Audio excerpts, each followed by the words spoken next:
I'm incredibly honored to introduce to someone I think is basically a living legend, someone who's served this country for 39 years, General Mike Hayden, who has recently retired after his most recent posting as DERNZA, Director NSA, for the previous 6 years. And that's all I want to say. I want to let the man speak for himself. He'll give us some thoughts on how he thinks the Department of Defense is currently approaching cyber warfare. Thank you.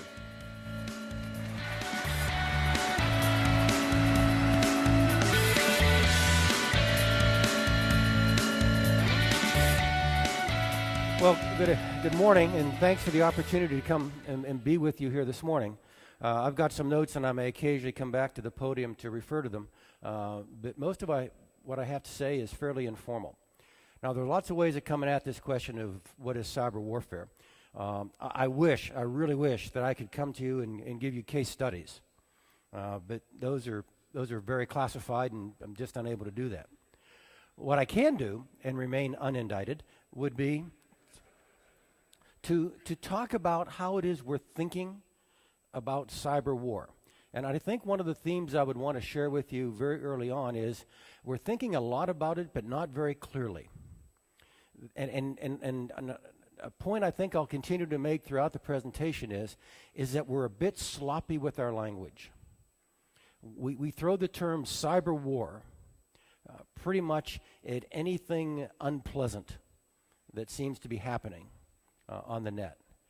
And we may get there, and we may decide that this domain is of such character that that's a comfortable categorization, but it sure isn't the categorization we have in physical space.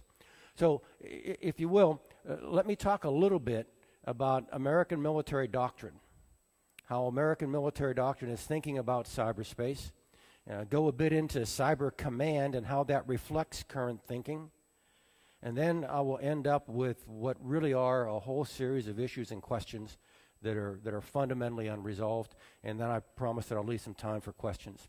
So let's start with kind of the doctrinal question. How does the American Armed Forces think about this cyber thing?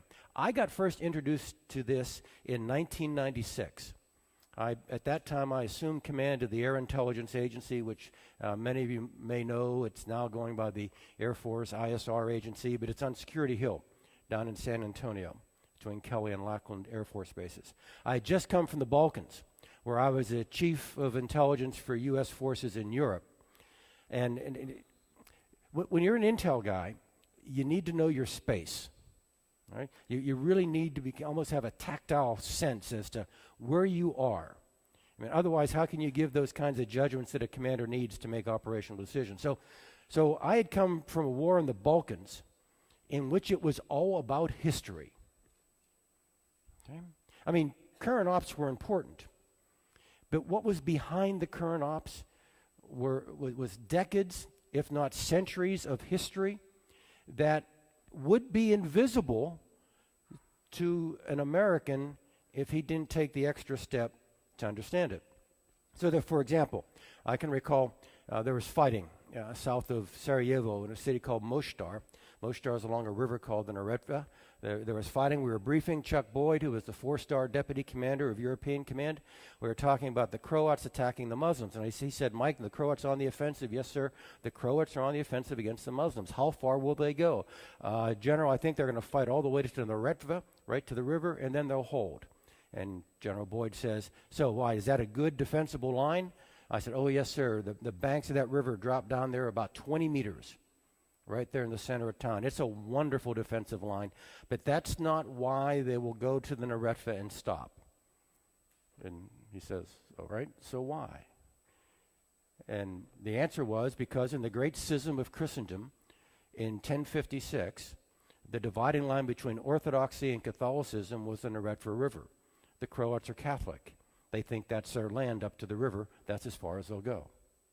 So, know your context. My context in the Balkans was history, and now I get parachuted into San Antonio to the Air Intelligence Agency, and the context there is this new thing called cyber. We were all going to school on it. We were all trying to figure out what it meant. How do you think about it? How do you organize what's the template? within which you can place your thoughts. And this is fairly old thinking now, but it wasn't old thinking in 1996. And frankly, a lot of the energy for it was coming out of San Antonio, where we were. And it was simply this: cyber is a domain. Okay? It's not a network. It's not a line item in your budget. It's not a program. It's not just bandwidth. It's a domain. And when a GI says domain, what he's really saying is, it's like land, sea, air, space, and now cyber. We actually found that when we began to think of cyber as a domain, it was liberating in terms of our operational and strategic thinking, because once you identify it as a domain, you can gather up the attributes of that domain, which are: it's inherently global, it's inherently strategic, it's characterized by great speed, it's characterized by great maneuverability. I mean, these are all things that shape military thinking. So we found that to be actually a very comfortable model. We just thought of it as a domain, and given our line of work, on a good day, a domain of operations, and on a bad day, a domain of combat. And that was the framework. That's pretty much become American military doctrine now. By the way, you don't get Cybercom, the new 4-star command up at Fort Meade that's supposed to do this stuff in the cyber domain. You don't get Cybercom in American military thought until you embrace the fact that cyber is a domain. Okay? We organize, for the most part, our combat forces on the domains in which they operate. That's why we have an army for that. We have 2 armies for that one domain. We've got the Marine Corps and the Army. We've got an Air Force for the air domain, the Sea Force, and so on. So you have this domain. I left it. I left San Antonio. I went to Korea.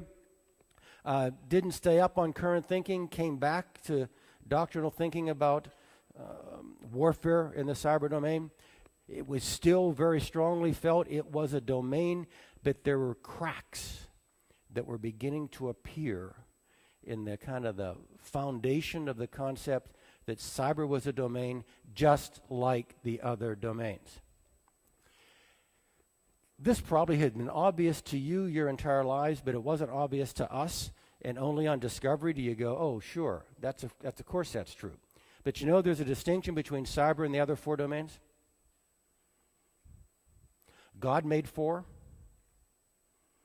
You made the last one. God did a better job. Because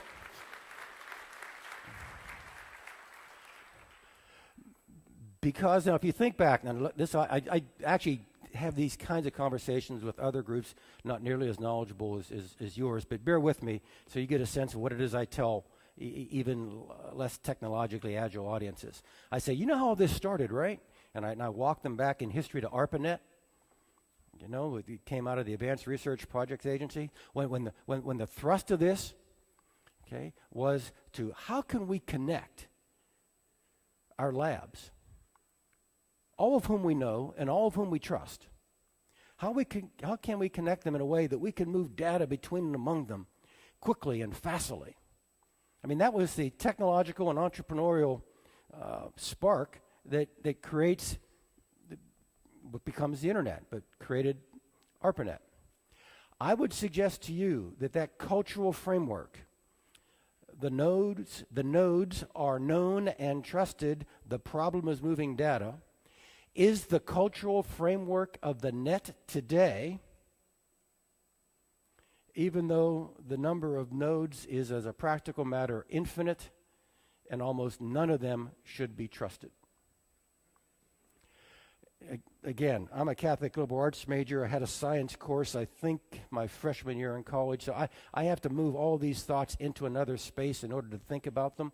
And so I moved the whole question of cyber domain and ARPANET and its characteristics into physical space and say something along the lines of, you guys made the cyber world look like the North German plain.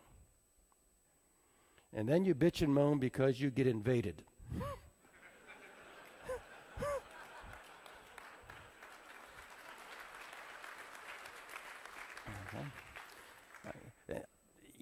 We all get treated like Poland on the web.